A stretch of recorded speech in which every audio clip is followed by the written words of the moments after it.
Well, hello there, motherfuckers, and welcome to your Raw review. So, I don't get this.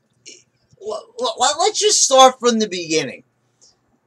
So we started off with Miz TV. Miz is interviewing Reigns, and here's the problem I have with this. He just beat Cena the previous night.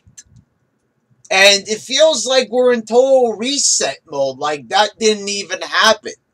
And of course, like I talked about in the review, my No Mercy review, I said how much you want to bet they ruin Reigns. They have him, like, oh, I respect Cena. And that's exactly what he said. And the announcers, really hammered that point home. Oh, he respects Cena. You know that? He respects him. He Enough already. Well, what about all the talking before the match? Now that just went out the fucking window? We don't get Cena's not there to talk about it. Obviously, the next step is for Reigns to challenge for the title. Reigns is talking about the Universal title. We've got fuckboy Balor on this show talking about the Universal title. No. Reigns should be going after the Universal title. He should have been out there calling out Strowman tonight, saying, there's no place left for me to go. I've beaten Cena. I said I was going to beat Cena. These fans didn't think I could do it, but I did it. Here I go again, writing the promos for these fucktards. Don't they fucking get it? He beat Cena. He's beaten everybody there is to beat. He beat The Undertaker at Mania. Where the fuck else is he supposed to go? On Miz TV to talk about it with Miz? With a mid-carder? And there you have, Miz saying, don't talk about the Universal title. I'm the champion. But the thing is, why is he even in the ring with the Intercontinental Champ? He is way beyond that. He beat the fucking Undertaker. He beat Cena. These are big time stars. There's not going to be any bigger stars than these guys. Sans for The Rock and Stone Cold and Hulk Hogan. Cena and Undertaker, as far as guys that are still currently active, and I don't know if Undertaker's still active, but he was active at the time, but those are the biggest stars. You beat those guys, and you should be booked to be champion sooner or later. But this is why I keep saying Reigns is an excellent star. He proved that at No Mercy, despite all the bitching and the complaining and people saying that Reigns hasn't improved. If you're still sitting there saying Roman Reigns hasn't improved after you watched the match last night, this is the funny thing. Everybody said that Cena... Oh, so everybody carried Cena. AJ Styles in the good matches he had with Cena. He was carried. He was carried in his matches with Kevin Owens. He was carried in this match with The Rock. Carried. And then what's the excuse for Roman Reigns? He was carried during his match with AJ Styles. He was carried during his match with Brock Lesnar. The same fucking excuses. So what the fuck? Did they carry each other? How the fuck's that even possible? So you see the idiocy of the YWC and the entire internet wrestling community is catching up with them. They are now being exposed as being extremely fucking stupid, retarded, and nonsensical. But they need to book these guys better. I mean, holy fucking shit. I mean, not just Roman, but everybody on the fucking roster, Raw and SmackDown. This is pathetic. He's coming out there, oh, I respect Cena. What does this do? It doesn't feel like Reigns as a character went anywhere tonight. He's talking to The Miz later on the night. He's going to beat Miz, in their match, and that's it. And we'll talk, something else happened, but, I don't even see where that really goes anywhere. So, this was a fine interview segment, I guess you could say. It was fine. You could say that. I mean, I didn't really get a lot out of it. Miz tried to be cowardly and walk away, saying he had to tend to his pregnant wife. But Kurt Angle told him to get back in the ring, later tonight and face Reigns. Then we had Matt Hardy and Jason Jordan. Jeff Hardy is injured, apparently. And they defeated the Miztourage. So they get beat here. So keep that in mind. All right, so, they got Jason Jordan out there. Jordan still, they're not even allowing him to get the pin in the match. It goes to Matt Hardy. Again, what are they doing with this guy? They bring him out to the fanfare of him, and also, where was that over-aggressiveness? We should have seen more of that tonight to further that story. Did they already give up on that storyline of Jason Jordan being too aggressive and Angle not liking it? You bring this guy out, and you say that this is Angle's son, and then you proceed to just book him into obscurity. I mean, why is he tagging? Why is he the replacement Hardy Boy? I don't know. Elias defeated Apollo Crews. This is a guy that he's running away from title. So he beats Apollo Crews. Crews hasn't been around for months. I don't know where he's been. So Titus is taking a nap, I guess. What happened to the whole deal with Tozawa? I guess we got tired of that and we're moving on. Just like with everything else in the fucking company, we're just moving on, no sense of continuity or anything. So he kicked Titus in the leg. So Titus got mad after the match. I don't get it. And then it's like he's running away from Titus almost. This is a talented guy. He looks a little bit like Randy Savage. He looks like a star. He's proven that he can talk. He's got a character. I'm not like a big, massive fan of the songs that he sings. And why is Corey Graves, if he's the heel announcer, he supports every heel on the show, but he doesn't get behind Elias for some reason? I guess because he doesn't like his guitar playing. But, where is this guy going? Just like Roman Reigns, just like Jason Jordan, where are these guys going? They're in this match and they're in flux. I mean, where the fuck are they going? I mean, they're in a sense of stasis. They're just standing around frozen, not going anywhere. They have matches, they have title matches, but they don't win anything. They don't go anywhere. They don't really say anything that's thought-provoking, that's going to change the very essence of their character. Kurt Hawkins came out and said he's going to break his streak. Strowman came out. He choke-slammed him through a table. Once again, where are we going? Here's this guy, Kurt Hawkins. I talked about this now for almost a year. You bring him back. You spend the money to get this guy on contract once again. Before that, years ago, this guy was a jobber. He was enhancement talent. You bring him back. He's enhancement talent. He's a jobber. Why did you bring him back just for that? I guess you need quality jobbers, I suppose. Strowman gets on the mic and says that, he's not leaving here until he gets a real fight. So Ambrose comes out. They have a match. It's an okay match. He beats Ambrose. And that's it for the night for Strowman. Strowman would come out later on, but on Raw Fallout to beat up Enzo. Not even on the main show. So, I guess the idea here was that, Strowman was angry from his loss, but once again, Strowman is angry.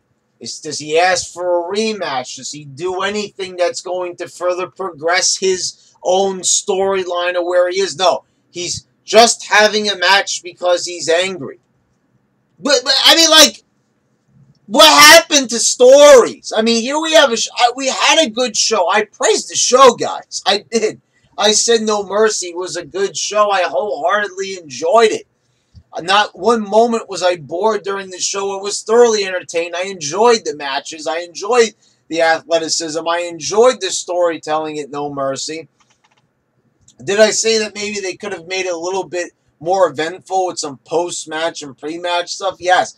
But the thing is, it was a decent show. It was a good show. Not more than just decent. It was good. People are still arguing with me about that. Oh, you don't know what you're talking about. It was a bad show, bro. Okay, then what would you call a good show? I don't know. It's my opinion once again. But anyway, so where is Strowman going? Here's your big star. You want to have him lose at the pay-per-view. I had no problem with Strowman losing. It's Lesnar, folks. If you're complaining about somebody losing to Lesnar, you haven't been watching in a while, is all I'm going to say. So anyway, backstage we have Seth Rollins and Ambrose. Rollins is worried about Dean. Dean says that Seth has become predictable. I guess because Ambrose is unpredictable. He's the lunatic fringe after all because he challenged Strowman. He's crazy. So, Seth says that he's going to challenge Strowman, I guess, to prove that he's not predictable. What is this dialogue that they have? Whatever you do, Dean, affects me. Can you imagine Road Warrior Animal saying that to Hawk? Can you imagine Demolition Axe and Smash saying that to one another? Can you imagine Road Dogg saying to Billy Gunn, hey, Billy, don't challenge for the IC title. Whatever happens to you affects me. I mean, are they trying to make them sound like pussies on purpose?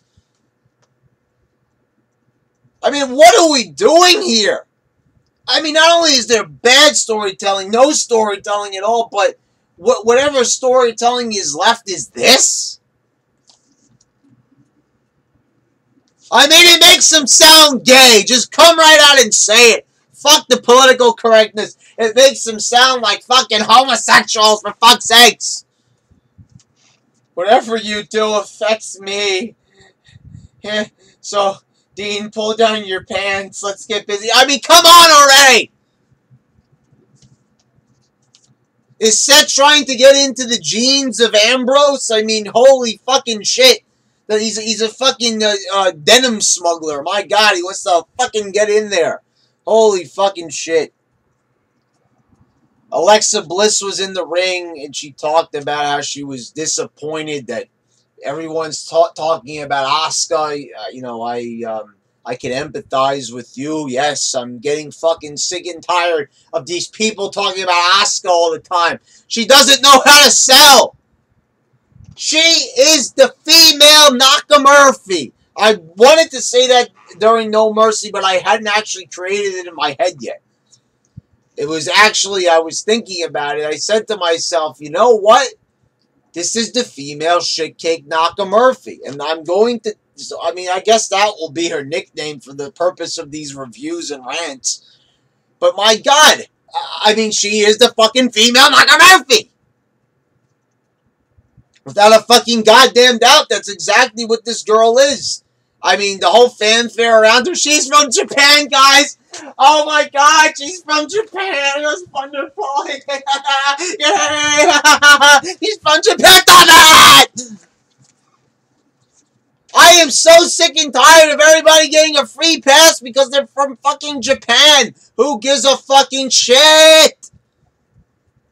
I am so sick and tired of everybody getting fucking praised because they wrestled in Japan. This is not fucking Japan. This is the United States of America. Go fuck yourself with the I said it. Go watch Access TV if you want New Japan Pro Wrestling. People are going to say, oh, you're racist, Brad. You're giving her a hard time because he's Japanese. I'm giving her a hard time because she doesn't sell. And she's not that good. It's still the same shit. Oh, I'm kicking you so hard. I'm so fucking sick and tired of that. I mean, the hard fucking kicks, it was good for Daniel Bryan because Bryan had a whole legion of fans behind him. But this Asuka shit, oh, I'm wearing different masks. She doesn't even know how to speak English properly. For fuck's sakes, again, it's the same thing. I am the NXT champion. I have to relinquish championship. I want no challengers. Fuck out of here already. Of course, people are going to complain. I can hear the chants now from the YWC. That's too far. That's too far. That's too far.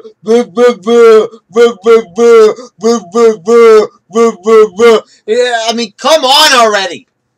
I am sick to death already. Hey, Asuka's coming at TLC. Hey, did you hear? Asuka's going to debut at TLC. Hey, did you hear? I don't give a fuck. Holy fucking shit.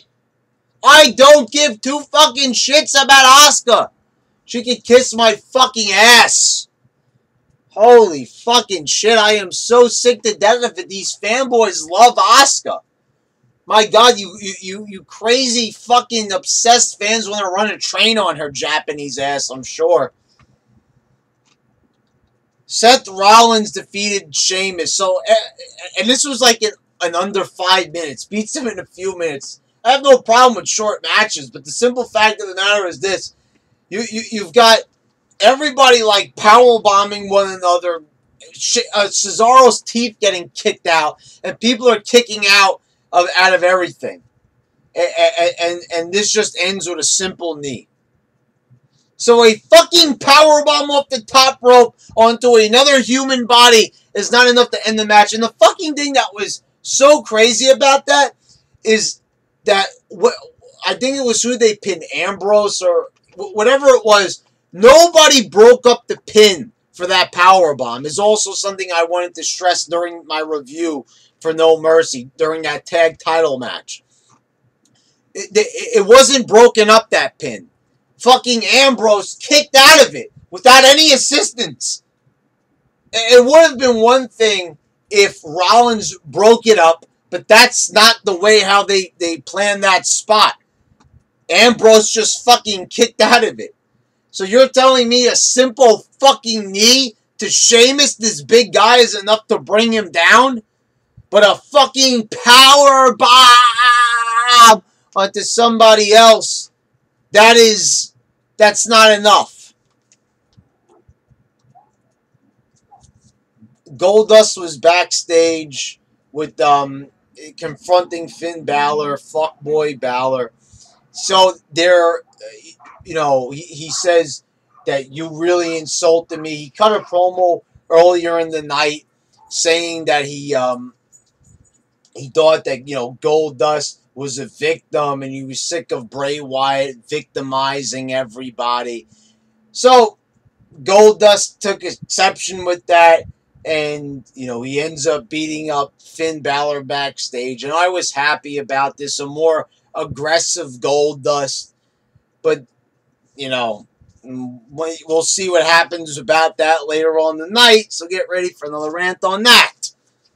So I was happy to see that at least Goldust was, backstage with Balor and got a little bit of prominence. Reigns defeated Miz as expected. I mean, the thing is, the purpose of this match, what was it? We knew that Reigns was going to win it, right?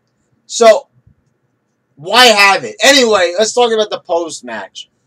So, the Miztourage gets in, they start beating up on Reigns. They leave the ring. Reigns starts getting up again. Then they come back in the ring, and Miz starts attacking Reigns again. And then the Miztourage gets chairs and starts beating up Reigns, and they leave him lying.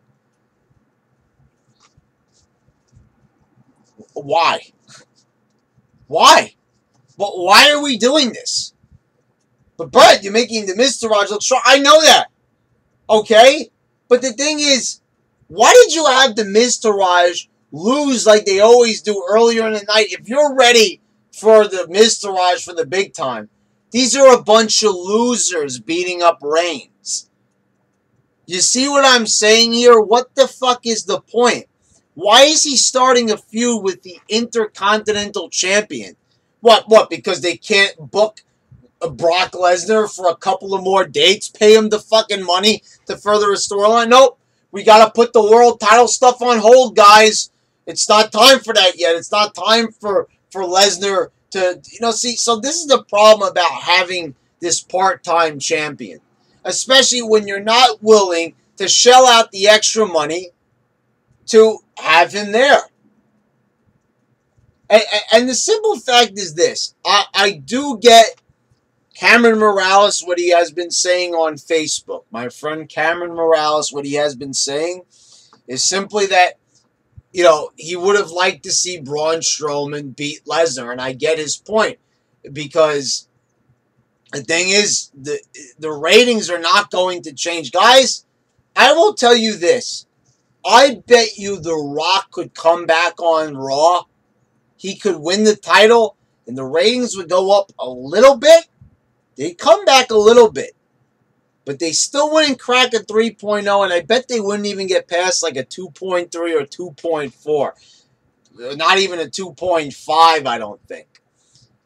They would do good for a while, and then they would end up just going back into normalcy. You know why?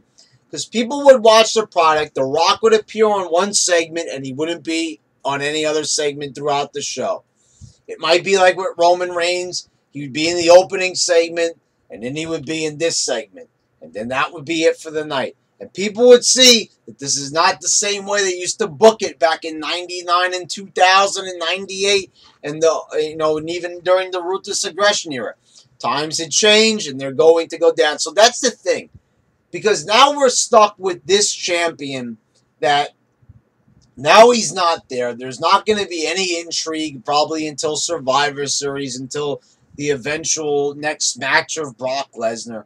So now we've got like 2 solid months probably where we're not going to have any champion on the show. And this is the price of having a champion like Brock Lesnar, where you have to basically pay him by appearance. Or he has a contract with those set amount of dates. But when you're looking at the calendar year, and you see that you have many shows planned where Lesnar should be there, because you're obviously going to have a challenger that has no place to go in the meantime. And that's what we see here. But why is he getting beaten up by the Miztourage? I'm not really understanding this, where this is coming from. You have a big victory where Reigns should be looking strong after beating CENA, and he's getting his ass beat down the next night by a bunch of fucking jobbers. Finn Balor, fuckboy, beat Goldust, so there we go. That's out the window. No intrigue there. We hear he's got the whole world in his hand thing. So the feud's not over with Bray Wyatt. My God, guys. Where are we supposed to go with this feud with Fuckboy and Bray? Where are we supposed to fucking go with this fucking feud? Somebody please tell me.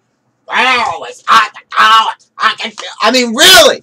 How long is this thing supposed to go on for? First it was an off and on again feud. We're not sure who we want Bray to feud with. Do we want him to feud with Fuckboy? Do we want him to feud with Seth? Do we want him to feud with Ambrose? So they decided, nah, we're going to put Ambrose and Seth together. Let's just give him the Finn. So we do this, and we're still here. And now Goldust starts something backstage, and he's already beat. So you broke up the team with R-Truth and Goldust, and nobody cared about. You were going to make Goldust return to prominence. They had something interesting planned. The protege, they canceled that out. He ends up dressing up like Colonel Sanders instead, and here we are. And now we have to sit through another Bray and Balor match. And I have to say, guys, once again watching this match, what is it that people see in Balor?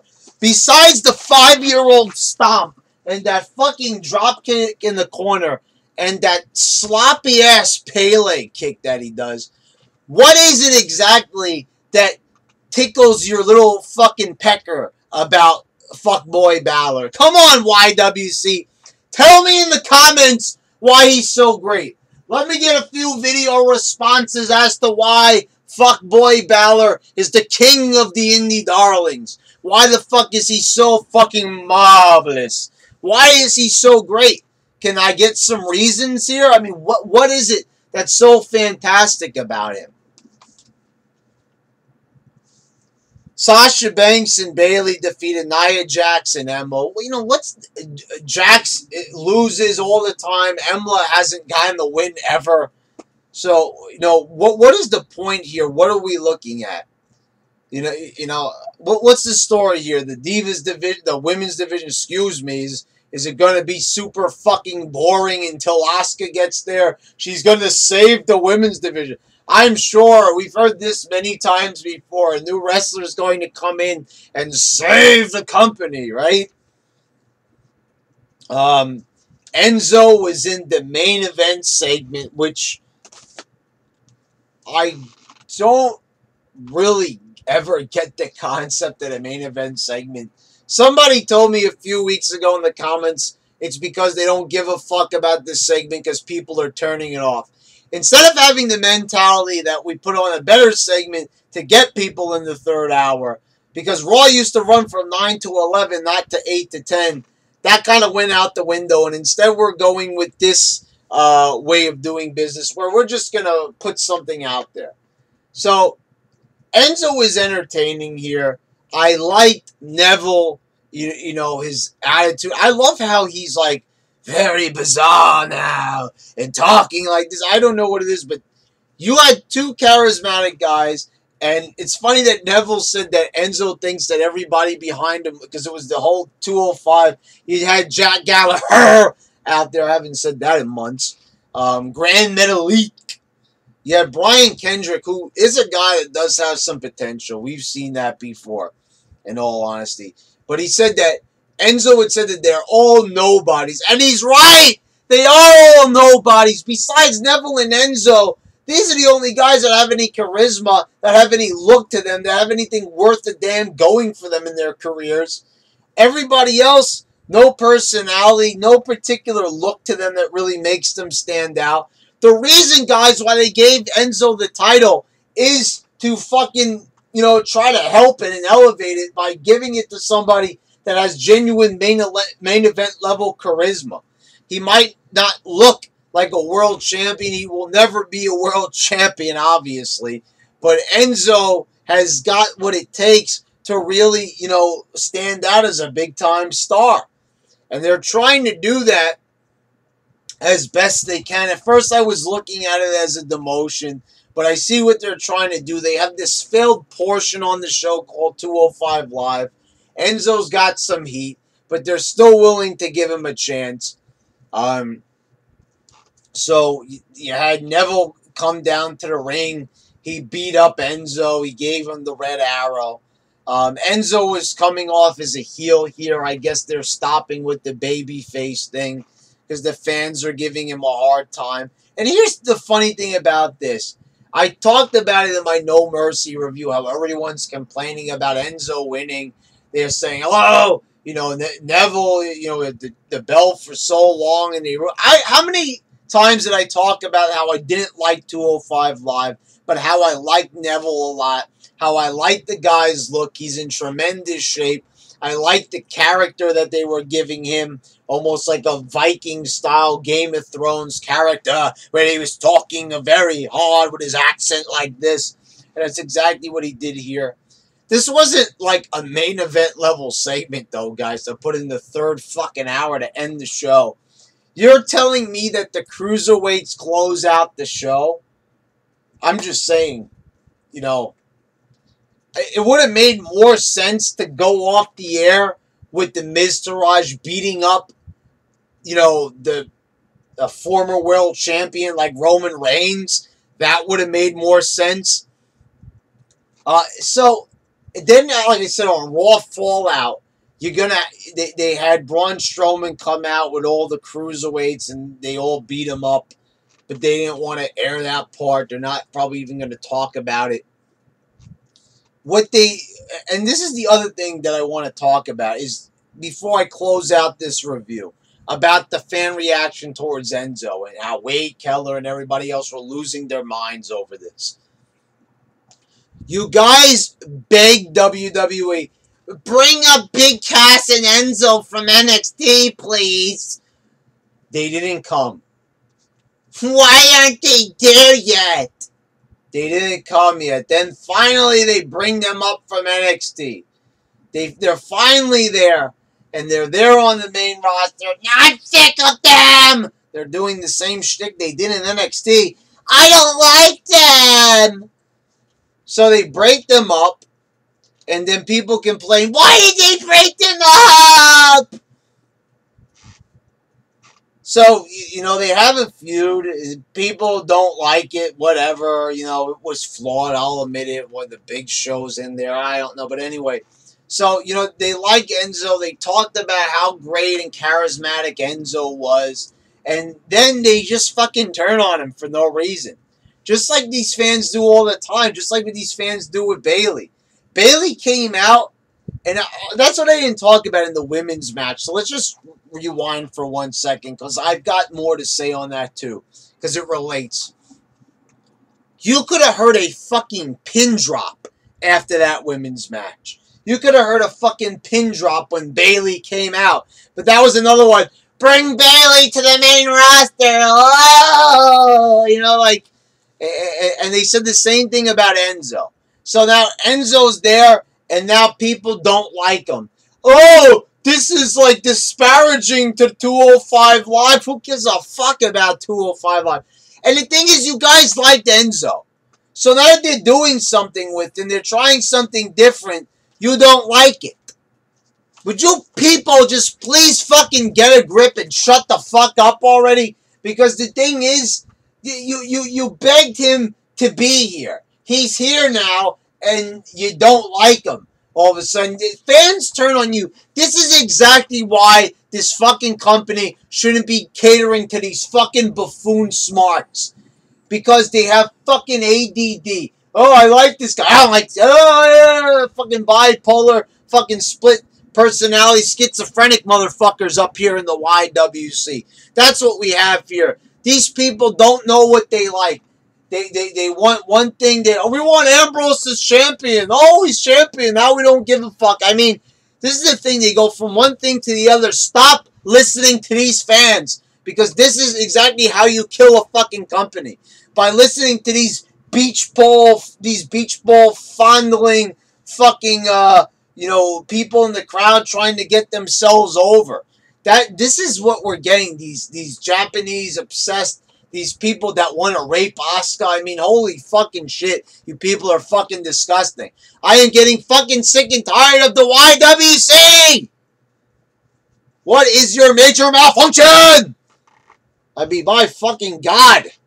What is wrong with you people? Not a good Raw at all. It's been your YWC champ. Signing out. Fucking disgust me.